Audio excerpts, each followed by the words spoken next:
Hi friends, இன்றைக்கி நம்ம சேனலில் கடலை மாவு வச்சு எப்படி ஒரு கட்லெட் செய்யலான்னு பார்க்கலாம் வாங்க. இன்றைக்கி நான் ஒரு பாத்திரம் எடுத்து வச்சுருக்கேன்.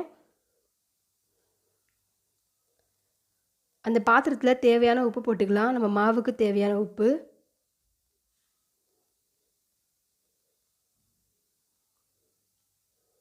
கால் ஸ்பூன் அளவு மிளகாய்த்தூள் போட்டுக்கலாம்.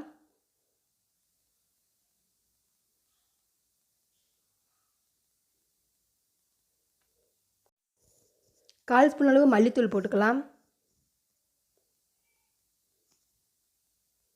கால் ஸ்பூன் அளவு மஞ்சள் தூள் போட்டுக்கலாம்.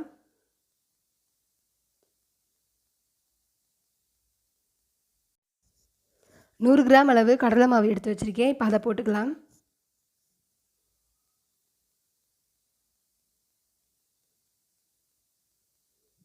இப்போ ஜீரகம் ஒரு ஸ்பூன் அளவு போட்டுக்கலாம்.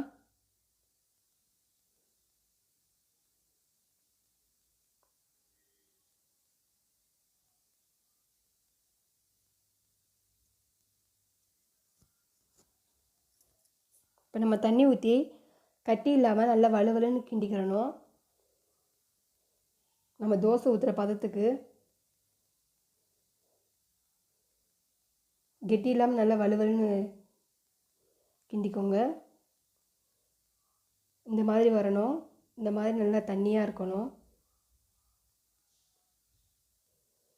நான் ஏற்கனவே 2 உருளைக்கிழங்க வேக வச்சு எடுத்து வச்சுருக்கேன். இப்போ அதை நம்ம ஒரு துருவி எடுத்து துருவி வச்சுக்கலாம். இது வேக வச்ச உருளைக்கிழங்கு நான் துருவி எடுத்துக்கிட்டேன். இப்போ அடுப்பில் ஒரு பாத்திரம் வச்சுருக்கேன். அந்த பாத்திரத்தில் ஒரு ஸ்பூன் அளவு எண்ணெய் ஊற்றிருக்கேன். அடுப்பை நல்லா சிம் ஃப்ளேமில் வச்சுக்கோங்க. இப்போ நம்ம கரைச்சி வச்சுருக்கிற கடலை மாவை உள்ளே ஊற்றிக்கலாம்.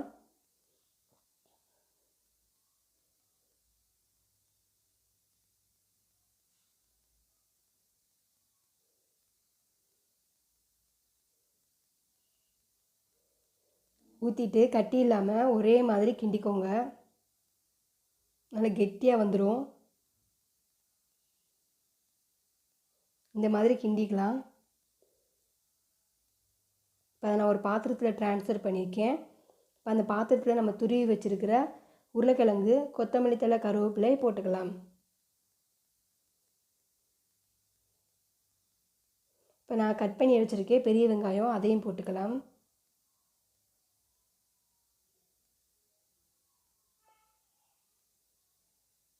இது நல்லா ஒரே மாதிரி நல்லா பிசைஞ்சுக்கோங்க.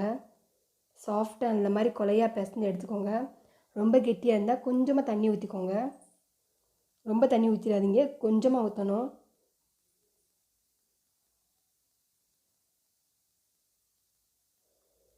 இப்போ நான் ஒரு பிளேட்டில் எண்ணெய் தடவி வச்சுருக்கேன். அதில் இதை ட்ரான்ஸ்ஃபர் பண்ணிக்கலாம்.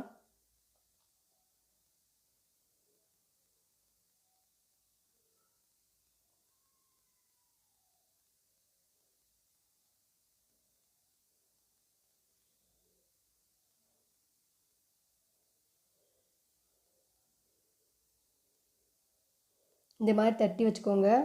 ஃப்ரிட்ஜில் ஒரு அரை மணி நேரம் இருக்கணும். அப்போ தான் நல்லா கெட்டியாகும்.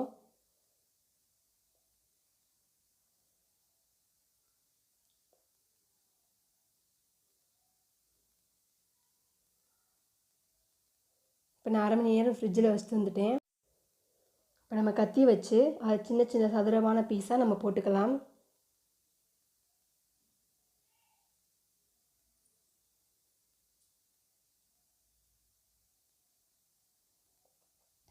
இது ரொம்ப டேஸ்டியாக இருக்கும். சாப்பிட்றதுக்கும் ரொம்ப சாஃப்டாக இருக்கும். பசங்களுக்கு ரொம்ப பிடிக்கும்.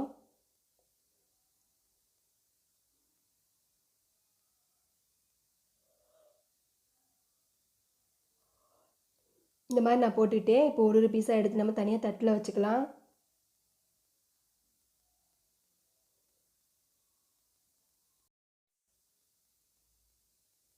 இப்போ ஒவ்வொரு பீஸாக எடுத்து நம்ம தட்டில் எடுத்து வச்சுக்கலாம்.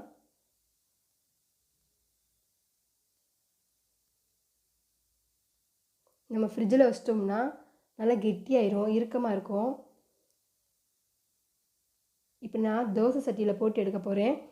நீங்கள் எண்ணெயில் போட்டு எடுக்கணுனாலும் வடைச்சட்டியில் போட்டு நீங்கள் எடுத்துக்கலாம். நான் தோசை சட்டியில் போட்டு கொஞ்சம் எண்ணெய் ஊற்றி நல்லா பொரிய விட்டு எடுக்க போகிறேன்.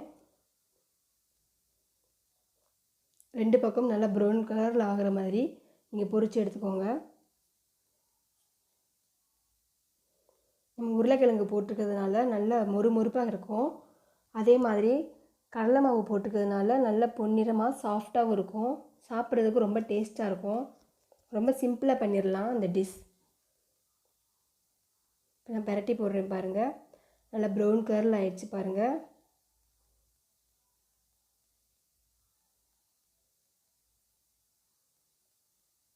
ஒரு சுவையான கடலை மாவு கட்லெட் ரெடி ஆயிடுச்சு. நல்லா 2 பக்கமும் நல்லா பொரிஞ்சு வந்துருச்சு. இப்போ நான் ஒரு பிளேட்டில் எடுத்து வச்சுக்கிறேன். இது நீங்கள் வீட்டில் ட்ரை பண்ணி பாருங்கள். பிடிச்சிருந்தால் லைக் பண்ணுங்கள், கமெண்ட் சொல்லுங்கள், ஷேர் பண்ணுங்கள். மறக்காமல் சப்ஸ்கிரைப் பண்ணுங்கள். பக்கத்தில் இருக்க பெல் ஐக்கான் பட்டனை கிளிக் பண்ணிக்கோங்க. தேங்க்யூ.